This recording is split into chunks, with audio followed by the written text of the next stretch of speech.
please. That'll be hour one done of All Request Wednesdays. You might imagine hour two is on the way after the news. This is Radio 2 on the BBC Sounds app on your smart speaker and on 88 to 91 FM.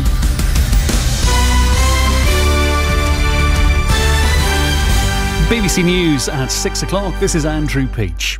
The Transport Secretary Grant Shapps is meeting representatives of the aviation sector to discuss the widespread disruption experienced by passengers at Britain's airports in recent days. Hundreds of flights have been cancelled and people have faced hours of queues at check-in and security. Sean Tipton from the Association of British Travel Agents says the industry is still trying to get back on its feet after the pandemic. The whole industry was shut down for getting on for 2.5 years. Major job losses over that period. They can't just bounce back from that straight away. And actually, travel only reopened without restrictions coming back to the UK 3 months ago. It wasn't so long ago. Russia has accused the US of pouring oil on the fire by providing Ukraine with advanced rocket systems superior to the ones Moscow has.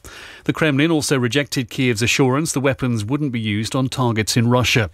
The Foreign Minister, Sergei Lavrov, said Ukraine was trying to bring other countries into the conflict. This is a direct provocation aimed at drawing the West into hostilities. Of course, sane Western politicians are well aware of these risks. Not all. I'll tell you straight, not everyone in the European Union, especially in its northern part. The Culture Secretary, Nadine Dorries, has accused Conservative MPs who've called for Boris Johnson's resignation of doing the opposition's work for them. She said the overwhelming majority of Tory MPs backed the Prime Minister, despite criticism of his involvement in lockdown parties in Downing Street. Mr Johnson has been fielding questions from users of the website Mumsnet, as our political correspondent Helen Catt explains. The questions posed to Boris Johnson came directly from registered users of Mumsnet, which is visited by 7 million people a month. They didn't pull any punches. The first question, why should we believe anything you say when it's been proven you're a habitual liar? Mr Johnson replied that he didn't agree with the premise of the question and people should look at what he delivers. He said he'd been very surprised and taken aback to be fined and that Partygate had been a totally miserable experience for everyone in government. He said it wouldn't be responsible for him to step down given the huge pressures economically and the war in Ukraine. The French Interior Minister Gérald Darmanin has apologised for what he called the disproportionate use of tear gas at the Champions League final between Liverpool and Real Madrid last Saturday. Mr Darmanin said 2 incidents from the event in Paris had now been referred to the police watchdog. More than 180,000 gas customers in Northern Ireland will face a 42% increase in their bills from July. SSE Airtricity blamed the price hike on rising wholesale costs.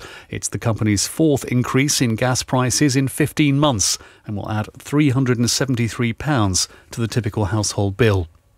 Scotland and Ukraine are gearing up to face each other in the World Cup playoff semi-final at Hampden Park this evening. Most of Ukraine's squad haven't played regularly since Russia's invasion in February.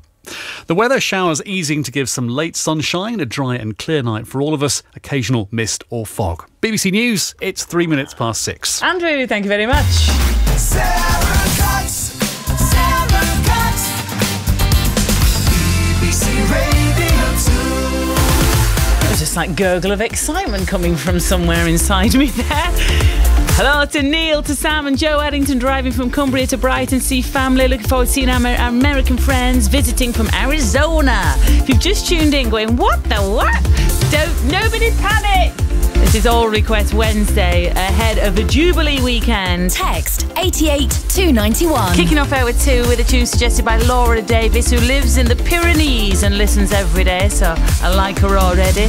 She says, my request is for Mac, aka Granny Mac, who's got a significant birthday this weekend, and she's arranged for the whole of the UK to have a long bank holiday weekend. Yes, it was her, I think. Well done.